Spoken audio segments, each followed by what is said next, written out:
To introduce our first panel conversation of the day, which will focus on using digital tools to redesign the employee experience. As more opportunities arise in the wake of the pandemic, the new tools that we use should make life better for workers, not just more complicated or stressful. What are the steps to finding and implementing technology that will increase productivity as well as employee engagement? How can digital transformation be accomplished in close alignment with worker well-being? These are a few of the questions that our executive panelists will address today. As our moderator, we're delighted to welcome Emily McCrary Ruiz Esparza, an independent writer and editor who writes about workplace culture, diversity and inclusion, and hiring. Her work has appeared in Fast Company and In Her Sight, among others, and has been syndicated by MSN and The Motley Fool. I'll turn it over to Emily now to introduce the rest of our expert panel. Emily, over to you. Thank you, Steve, and thank you to all of our panelists who are here, as well as everyone who's watching us today. We only have 40 minutes to talk about digital tools, so I'm going to get right to it. I'd like to begin by having all of our panelists briefly introduce themselves and tell us a little bit about what they do. So Gina, would you get us started this afternoon? Hello, everyone. I'm Gina Nevisar, Chief of Product at Ovia Health, which is a digital health platform for families. Our condition management platform spans the full spectrum of family health, from family building and fertility through prenatal health and parental well-being. We're proud to be offered as a covered family health benefit to over 2,000 employers in the U.S. and 15 million families served during one of the most important times in their lives, starting a family. And in addition to my role at Ovia, I'm also an Ovia mom of 2 little ones under 5. I'm 9 months pregnant, due this Friday. So if you see 2 little kids come running in, or I run out of breath at any point, I'm also experiencing this great pandemic parenthood journey and a lot of the topics that we'll discuss today. So thank you for taking the time, and glad to be here.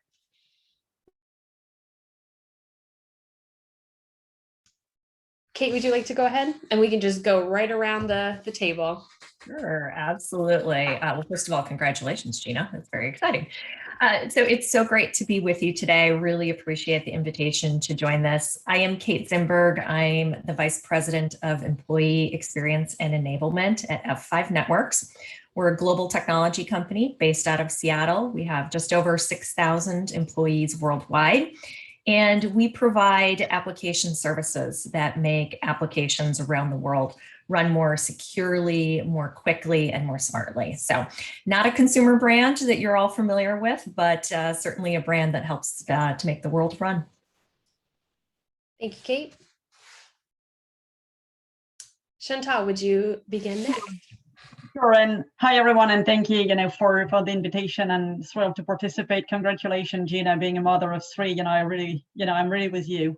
Mine are a little bit older.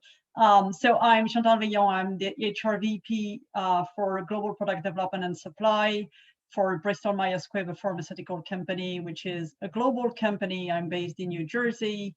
We've got obviously, facilities and operations throughout the world. And we're developing and manufacturing and delivering to our patients, what we call life-changing medicines, especially in the specialty care and cancer, as well as other specialties area. Thank you. We'll go to Mike next, and then Matthias. Hi, I'm Mike Gill. I'm with Applied Materials, which is a global semiconductor manufacturing company headquartered in Santa Clara, California. And we have about 24,000 employees worldwide. And our equipment actually makes possible this Zoom meeting we're on today.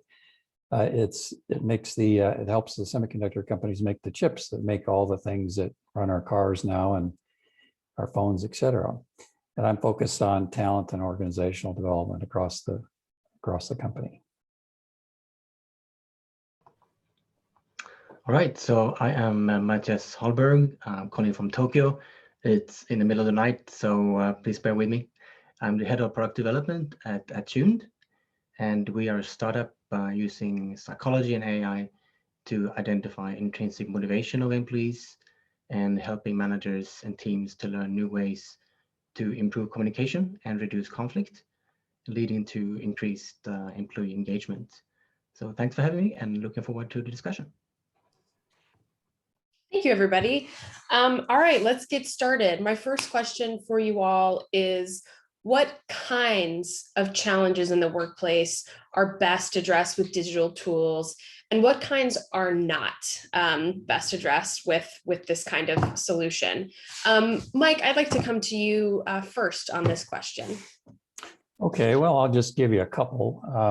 I think, I was thinking about communication as one where besides a tool like this, broad or communication at scale, like an all hands meeting, is a good example, with the exception of the Q&A part, which is really not very personal usually. So that's one example. I'll give you one other, and then we can go to others. The idea in training of relationship building and experiential learning, I think, is very difficult. It's with the exception of sometimes simulations and role plays, we're testing out some virtual reality to help that, but I think that's quite a challenge as well.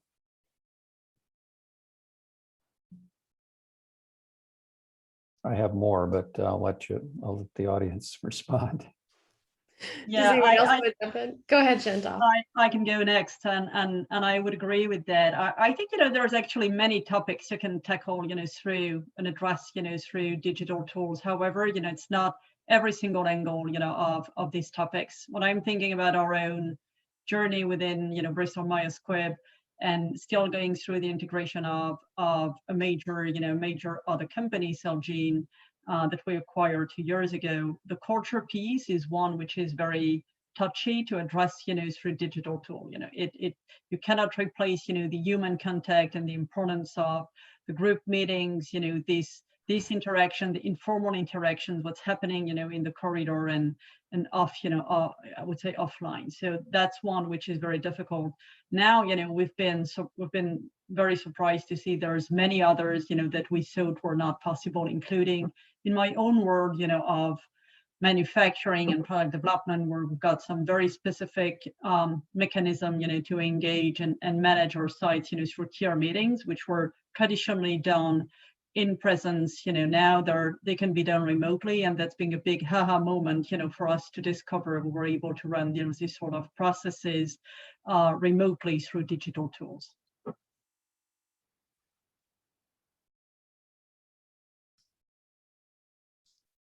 Mike, I find the use of AR or VR really fascinating for that, especially when you're facilitating that human contact. But Chantal, I agree, there's nothing quite like being face to face with someone, but that's probably as good as we're going to get right now. So I'm really looking forward to seeing how that develops over time. So Mike, I think that's really, really a good use of the digital world.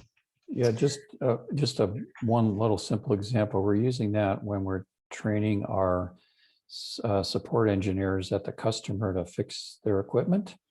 And so we have, they can see layouts of the equipment, diagrams and what have you, and then they can have audio coming in from somebody else anywhere in the world telling them how to do something. So it actually saves a whole lot of time. That's fantastic. Yeah, that's really, really impressive. All right, so as we've all talked about just in this first round, it's all about remote and engaging people who are in different parts of the world or just in different offices, or someone's working from home. So, and as we know, workforces are going to become increasingly remote. A Gallup poll whose results were published in February of this year found 56% of US workers are working remotely all or part of the time. And the same poll found that a quarter of the US workforce wants to continue working remotely, sometimes or always. What role can digital tools fill in an increasingly remote workforce? We've already talked about some of them. I'd love to hear from some of the other panelists about how you expect to use these moving forward, perhaps even after the effects of the pandemic sort of wind down. Yeah, hi, Emily. I'll take that one. This is Kate. So when I think about the increasingly remote workforce, I think about the fact that many of us already had some people remote, and we may be a global organization. And forever we've heard this challenge of, I sit in a field office, and so I feel like I don't have the same connection as the home office. And that's been an ongoing challenge. And I think the fact that we have so many people gravitating towards remote work from their home will really highlight the opportunities that have always been there to help solve that, but it makes it more real for more people. So there's goodness that comes out of this, and it can be more inclusive in some of the solutions we put in place. I think about some of the productivity tools that are out there that I'm sure we've all, thought about and maybe already had in place. But what I think the pandemic and a move to more remote work has really spotlighted is the need for connection. And this is what Chantal referenced earlier about how do you fill in where there used to be these hallway, at the coffee stand kind of conversations. And that is a real miss for people. I think that connection to company, connection to others is something we really have to help fill. We can never exactly replicate it, but there are some really great tools out there that help. One of the things we've put in place, we are just wrapping up our pilot and we're super excited to continue, is a peer-to-peer coaching technology and platform. And we call it coaching, but what it really is a chance for people over a period of 2 to 3 months to have a series of sessions together where they pick a topic of focus, work-life balance, how to better prioritize my work, my career, and they are fed with a series of questions to discuss. So, but it's just the two of them. So they get to form a safe relationship with someone they may have never met before. And everyone we're hearing from is this has been an incredibly powerful opportunity to feel a new connection that they otherwise wouldn't have felt. And I think there are those kinds of opportunities that we just haven't fully explored yet. And I think they will just continue to blossom, and we'll find more and more of them as we go forward. In addition, of course, to things like Zoom and Teams and Slack and all those other tools that a lot of companies are already using. Matthias, what are you guys doing at Attuned? Well, I was just going to cut in here with some experience I have in Japan, where I can see the trust is one big issue. Having staff work from home, the manager is not used to that. And I think tools can fill this void between the office environment where everything is visible and the home environment where pretty much nothing is visible. And I think this is here to stay. I can see a huge trend. People really are seeking to have this opportunity to work from home, but at the same time, the trust part, somehow we need to find ways to make the managers trust the staff much more. Also think how self-insured employers are thinking around the health plan sponsorship and virtual care and digital health programs will stick as well. We're, I think in a year, we'll no longer be saying digital health or virtual care. It'll just be called care. And how employers will be responding in terms of not just making benefits decisions today for digital tools for condition management, but what does that look like post-pandemic? I think that's a really good point, Gina, that this will just, we won't need those retronyms anymore, right? It will just be healthcare. So I think it's a really good point that you bring up. I also want to point out that, of course, not all companies are tech companies, but we're all living in a tech world. So for companies who are not necessarily tech companies, or especially for companies who have a large number of employees who do not sit at a desk all day, who don't sit in front of a computer all day, how can those companies use digital tools to support productivity and engagement for workers who don't exist in a traditional digital workspace? Chantal, you're particularly well positioned to answer this one, so I'd like to start with you. Sure, with pleasure. And it's true that, being a pharmaceutical company, we're not a high-tech company per se, and that's, these topics may not, come naturally to people's mind when you're thinking about pharma. Having said that, I think, there are several ways we can go after it, and we're thinking actually about it. First of all, you need to understand, what's the mindset of your employees. And, our workforce is highly scientific also, we've got highly qualified technical engineers, in many different fields. So we can definitely leverage that mindset to foster, more digital world. And actually there's a strong appetite within the company to do that. We've got a whole strategy. And one of them, one of the pillar of that strategy is, one of the digital pillar is oriented on people, and more specifically on how we go after talent. So we're exploring ways, to leverage AI to understand better, the internal and external world, from a skills perspective, and foster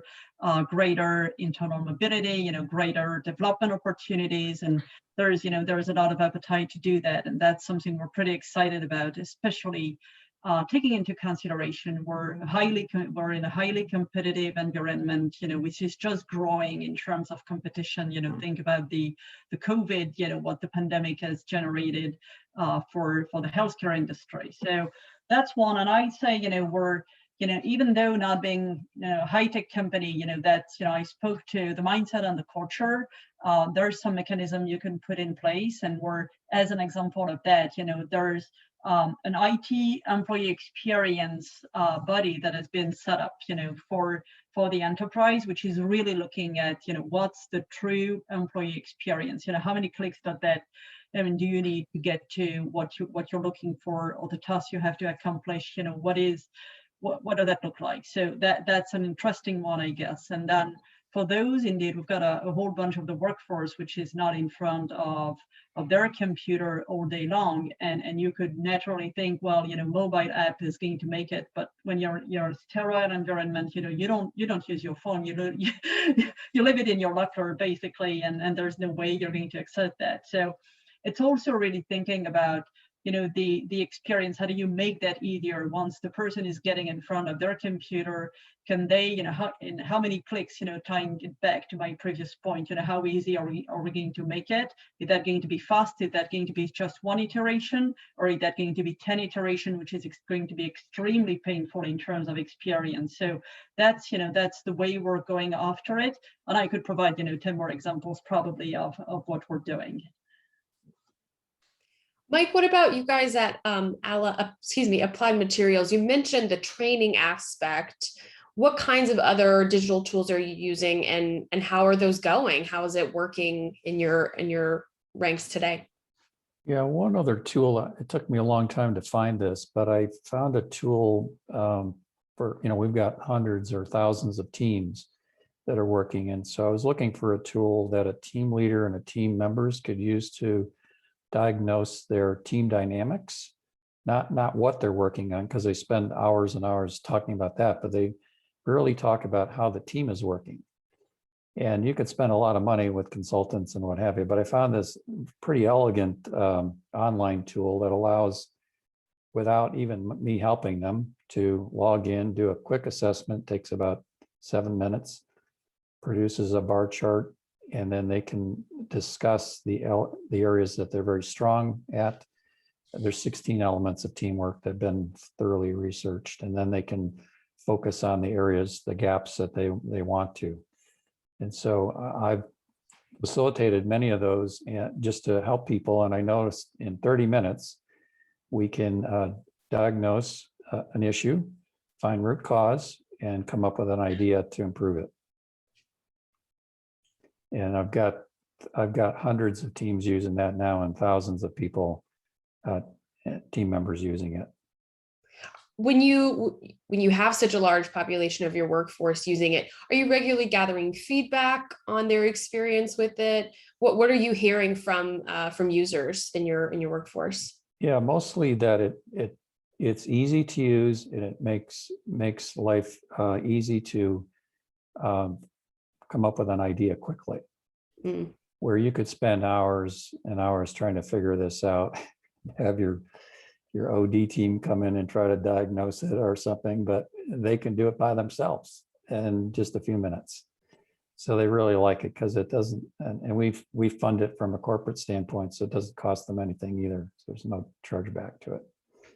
What a great way to make your processes more efficient. Just solve the problem right there. It's so nice. It works at scale, obviously. This could, it doesn't matter if we're twice the size as we are today, it still works. Yeah. So let's talk about some really specific use cases for digital tools. I want to start with Gina and talk about what you guys are doing at Ovia. Let's talk about returnship programs for parents. We all know parents are not having an easy time right now, and lives are only getting more complicated. So I'd love to hear about ways that you guys are supporting parents who are either still working or maybe returning to work as the pandemic sort of lightens up. Well, it's very true, Emily.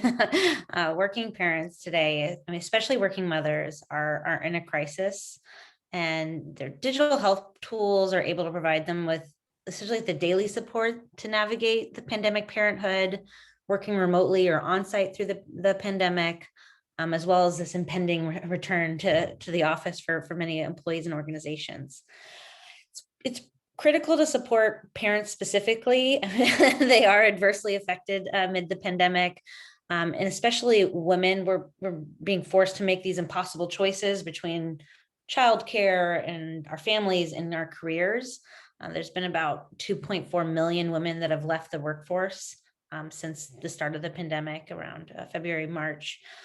Due to some of these challenges, they're continuing to work under pressure to maintain that same level of productivity, but they risk losing their jobs. They've been under the additional stress of taking on the burden of most of the domestic duties. Amplify that if you're on the front lines and worried about bringing in COVID to your household, or of course, we can't forget caregivers, those that are caring not just for young children, but also worrying about their elderly parents and caring for them and their risk factors. So VIA is offered to thousands of employers. We've seen them adopt digital tools to help them reach these parents in a safe and accessible environment, which is often the comfort of their own homes, especially as they think about that return to the office. Can share some of the things that we've noticed our employers are doing, some of the most innovative and progressive ones. I think the first is obviously leading with that empathy. So before investing in these tools, clients are trying to understand their population. You mentioned earlier the Gallup study with the 25% still want to work remotely post-pandemic. So we're seeing a lot of our employers do their own surveys and try to understand their own workforce. What are their preferences, as well as facilitating those one-on-one conversations. And it's only then that I've seen them really invest in the tools specific to what people need. With Ovia, here's some of the initiatives we've supported or provided to our employers is one is virtual health services. So virtual health coaching, one-on-one services. So every member is paired with a dedicated health coaching team of licensed family care professionals, lactation counselors, mental health social workers, pediatric sleep coaches. And that can be delivered digitally, asynchronously or live. 7 days a week, which is really helpful as people are navigating not just their reproductive and family health, but also that return back to the office or the back to school decisions that people are still making. We're also providing that support in the form of manager training digitally. So we have a pretty robust program where we'll offer digital resources and tools for managers to help them supervise parents how to have conversations around mental health, around being pregnant at work or fertility during work. And that's been pretty helpful to work with, especially amid the pandemic. We'll also customize Ovia's digital solutions to their pandemic policies. So at the start of the pandemic, for our healthcare organizations or our retail workers, you could go into Ovia and you could see your specific organization's safety protocols or policies amid COVID-19. So you can access it on your online portals, but it was also in this place that you're using. Because parents are going back to Ovia about 70 times a month. They're using it very frequently. It's an engaged audience. So we're able to sort of deliver that customized content. And then we've seen childcare stipends administered, ways to we'll help people navigate, find a childcare provider. But overall, I think, that we're seeing employers invest in these resources, but they're also making a more long-term commitment. So they're looking around and saying, okay, there's so much uncertainty for parents. We're having a hard time making decisions. And they're thinking, okay, when people don't have childcare that they can rely on, they can't work. When people don't have behavioral health support, they can't work. So how am I going to support my employees, not just through the pandemic, but what does this investment look like in the long term, which is a really important conversation I'm so glad to see having amongst so many of these employers. You mentioned the mental health aspect, and I'm curious to know who else here is using digital tools to address or identify mental health strain or struggles in your workforces. Kate, have you guys used anything like that, or do you plan to? Yeah, I would say we definitely are using our various benefits tools that we have at hand. So we use the the employee assistance type of program for being able to get live online mental health support. So we definitely have something like that we've put a lot more effort into talking about. So I think that's been a big part of the change for us and for many companies is some of these things may have been there, but they weren't something that we really publicized because mental health it wasn't as top of mind. Always should have been. Shame on all of us for having it not been, but it definitely is now. So we definitely talk about it a lot more. We make sure employees know what's out there. We've also been looking at, we're piloting some mental health first aid training. So we've already released it in some of our European countries. It was actually started by an employee resource group that is focused on abilities. And we're starting to pilot it in the US. So that's an opportunity not to solve mental health, but for people to better recognize it and help their peers maybe ask for help. So that's an important step for us. Not a technology per se, but an important step. And then we are leveraging things like Zoom for providing opportunities to do meditation collectively. So as well as we've also gotten licenses for every employee in the company for a meditation app. So we've kind of made good use of meditation and tried to think about that. And not everybody uses it, but it's there, it's available, and definitely has a fair level of uptake. And then, like I said, we have one employee who is very well trained, very much an expert in meditation, and he donates his own time for the company and has a regular, I think it's a weekly cadence that he offers meditation over Zoom for anyone in the company. So trying to do a number of things like that to help people take care of themselves. That's lovely. I love that coming together to provide help for everybody. You mentioned, Kate, the fact that you guys are a global company. You have employees all over the world, and I know many of you do. Collaboration was something that you guys had to address even before the pandemic because your workforces were spread out.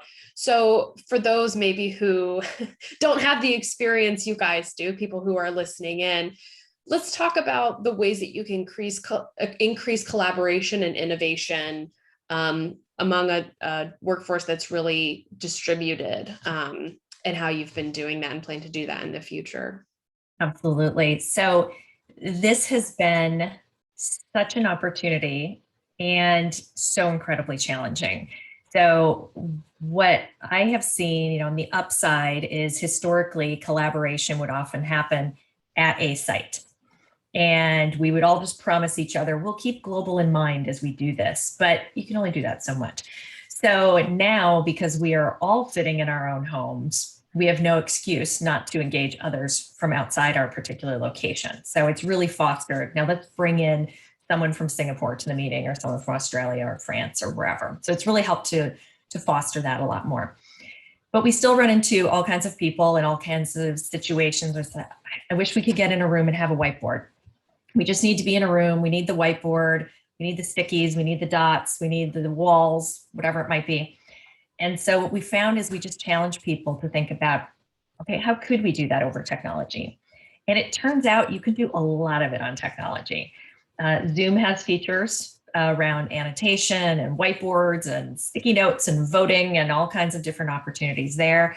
But there are some great other technologies we've been playing with as well. Lucid Spark, Miro, and there are a number of others where you basically replicate, and in some ways better than replicate, a whiteboard in that conference room experience, because you get to save it. You get to do it asynchronously. You can have people around the world contributing over the course of days versus just the 2 hours in a conference room. And you have to help people carve out the time to do it. That's the challenge, is it's easy to be like, oh, that's on my to-do list and I'm not in a meeting for it, so I'll forget about it. So you do have to help people figure out the time, but the technology is there and it makes it much more inclusive and allows everyone to have voice that they may not have always been able to have in a room together. Chantal, how are you guys doing at Bristol Myers Squibb? Is of course a very large company. Yeah, so yeah, that's right. I mean, over 30,000 people. So, when we came into that pandemic, there's one thing that I mean, there's been several. So first of all, we had a whole bunch of our workforce that, even though we were trying to keep them busy, they were having some sort of idle time, if you will, because they're lab workers and they could not, do their usual work. Once you're done with your, writings, your trainings, all your analysis work, then, there's some capacity which was out there, and at the same time, huge needs in other areas. So we've been creating, a job bank, we're very much focused on fostering, trying to meet the demand and the needs for a number of projects, and that really took off in a really great way, great success there, and that's been fostering altogether, I would say, collaboration and innovation across the world, through a large community of people, scientifically, and that the pharma industry has really came together, to find solutions, in that pandemic, and they did, and that very mindset of innovation and collaborating, no matter what, not being blocked by the frontiers or the locations, has really been put into life, through these digital enablement. So that's one example. And then, as we're progressing, in that journey and the digital journey, we're also setting up communities of practices, and part of that is also working on the data transparency. And even though that might sound a little bit more analytics, and it is very analytics indeed, it's also a great tool, when you're thinking about the digital enablement of that, on how you foster, a different type of collaboration and a different type of innovation by sharing and enriching the data you've got at hand, and enabling people to use that, to foster new solutions. Mm. Something I keep hearing, and both of you mentioned, is being able to deliver services asynchronously. Obviously, if you have a global workforce, people are in different time zones. Matthias is in the middle of the night. It's the middle of the afternoon where I am. So just being able to log on at different periods, collaborate in that way, doesn't have to be live, is absolutely key. Matthias, I do want to come to you next about the idea of conflict resolution using digital tools. I think that's such an interesting use case, and I'd love to know more about what you're doing at Attuned with that. Yeah, it's a great question, Emily. It sounds almost impossible, right? Using digital tools to resolve conflicts, which traditionally is something you do face to face. But at Attune, we believe that a lot of friction between people at work comes from the difference in values, or rather a difference in what motivates them. So an example is, let's say we have a staff operating in a help desk. So they probably have some type of KPI they need to achieve, like a number of requests processed per day. Mm-hmm. And that could be very motivating for a person who is driven by competition. But the person driven by altruism, they probably spend an extra hour with a customer just to ensure that they get all the help they need. And that could certainly be a source of conflict in a team, unless people know about these gaps and find ways to work through them. But also we've seen that compared to people's behavior or personality, values are really difficult to see. So our tool is really there to help people uncover these and to bring them to surface, and not that people use this traditional technique of trial and error, which is really difficult because you just cannot see it enough. So that's really how we have been working on the product and make that the unseen seen. Factoring in personality is not something I had considered before this conversation, and how we engage with tools and how we employ them. And that's going to be so different for everybody. So what a great point that you bring up. Mike, are you guys using anything at Applied for, it seems like you guys just have really creative uses for these digital tools. Have you used it for conflict resolution or maybe even just resolving discrepancies in your workforce? Well, I have used the DISC assessment for that purpose. That seems to be a great tool, especially when you have two people that are having conflict. Sit them down and go through their profiles. It seems to help, and I've also had them do a postmortem on a project that they've done together to think about how they might have changed their style a little bit to make things work better, as an example. That's good, especially for talking about personality and not necessarily being face to face, perhaps maybe relying more on written communication when it's digital. So much can be lost, of course. So I do want to talk about mistakes because we've all made them, especially when implementing tools. Especially when something is novel, it can feel really exciting and you just want to use everything at your disposal. So I'd really like to hear from all of you what kind of mistakes that you've encountered and how other employers can avoid those. So let's start with Chantal there.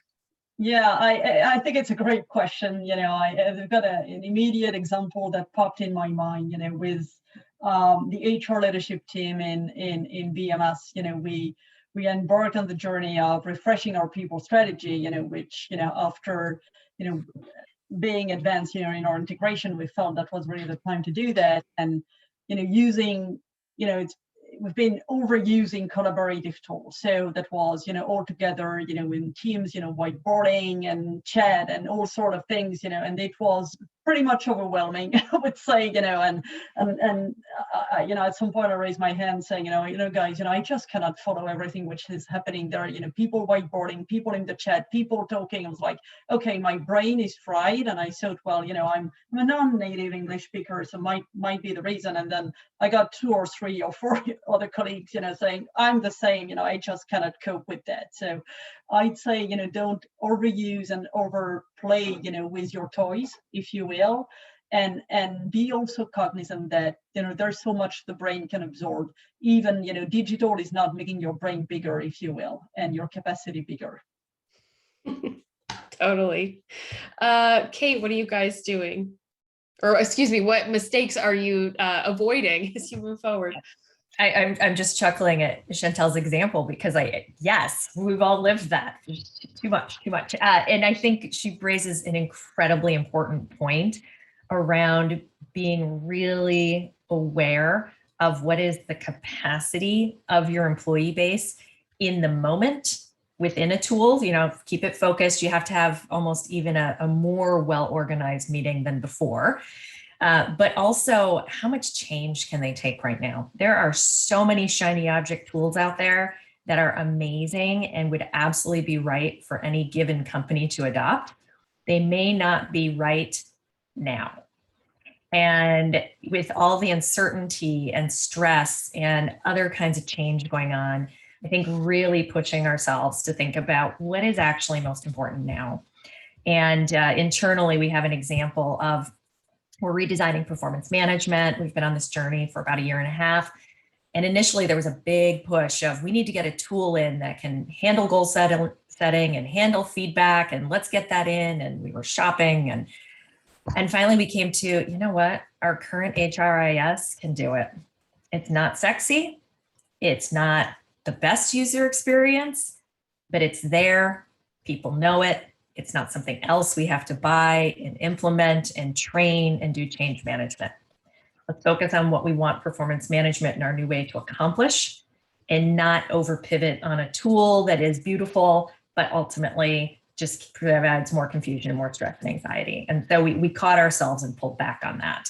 And I'm glad we did. And that was just before COVID. And now I'm really glad we did because of COVID. But I think just always keeping that top of mind, the sense of overwhelm and the real capacity of our people is incredibly important to be thinking about right now.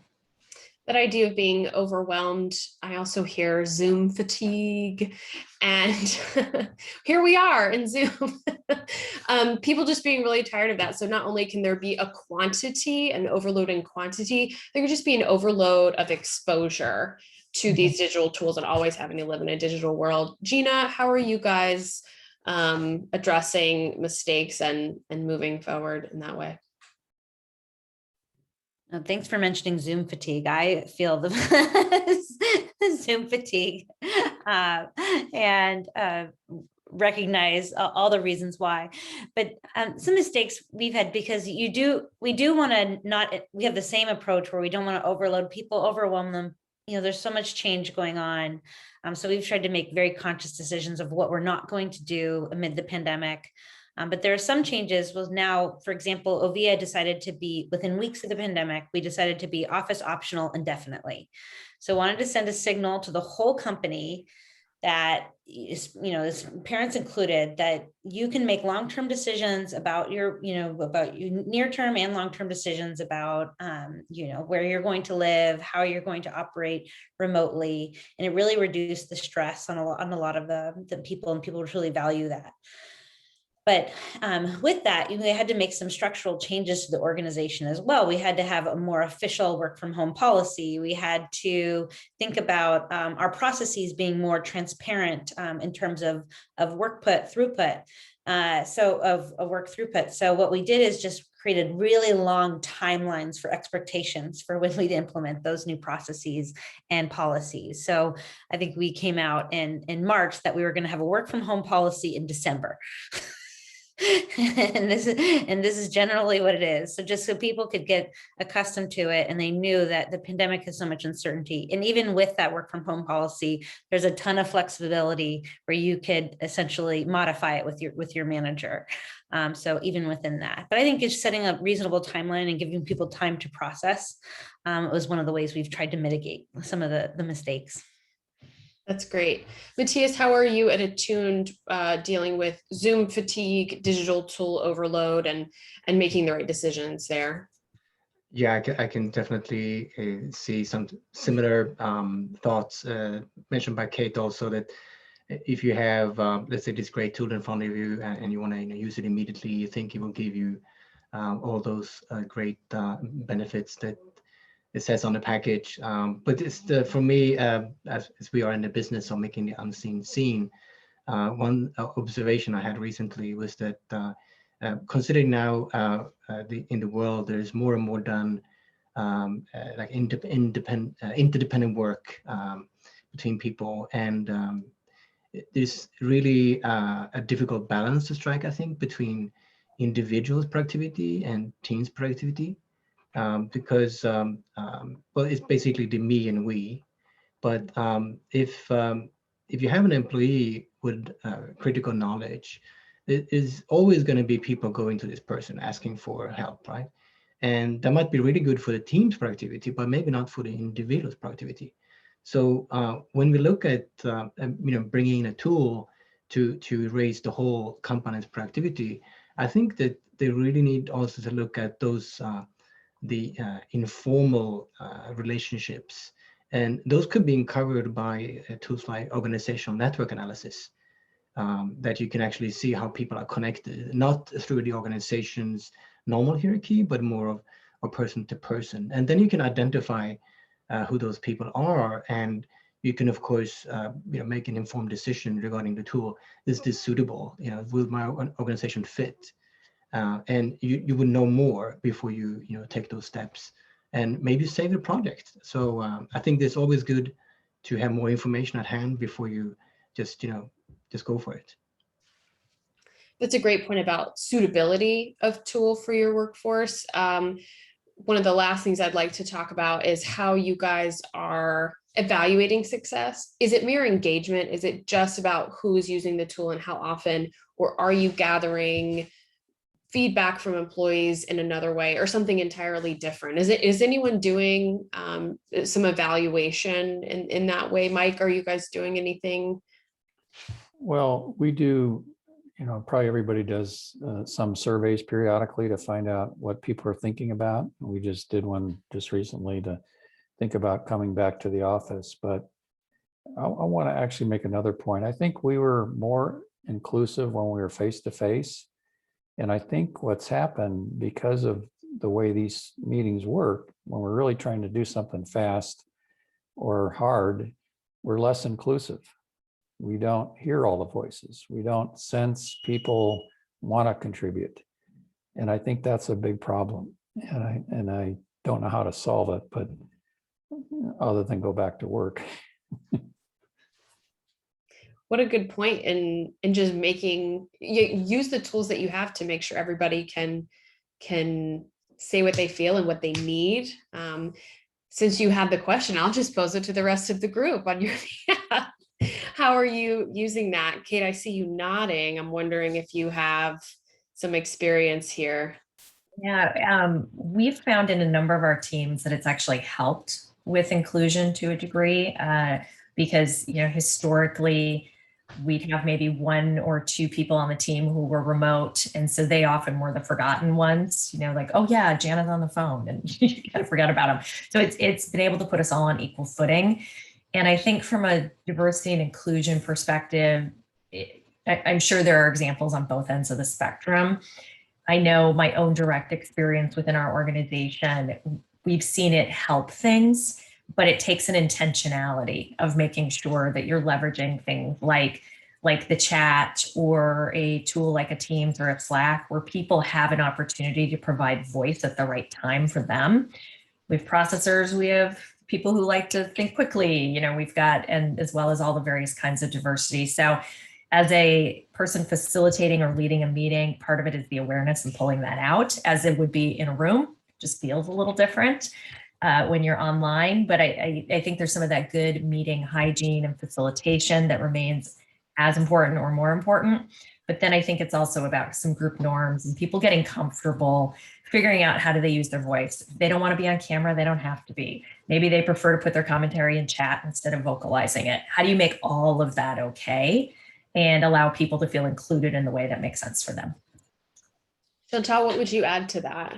Yeah, I fully concur to what you said, Kate, and I agree with you, Michael. So I think it's, on top of what everything's been shared, I'd say we need to be bringing all the voices in. We need to purposefully build the platforms to do that, and not, use the usual channels, if you will. You've got your stream of meetings. I noticed, that my word got, much more narrow than it used to be. There's some people, sometimes I'm meeting, in a meeting which was not, in my usual swim lane, if you will. I'm like, oh yeah, great. I've not seen you in a year or so. The person that I used to see in the corridor in the office. And so I think we need to be very much more mindful in the way we're creating these platforms, to mix people, to bring all the voices and hear different voices, not always, the same, maybe, 50, 100 people, out of,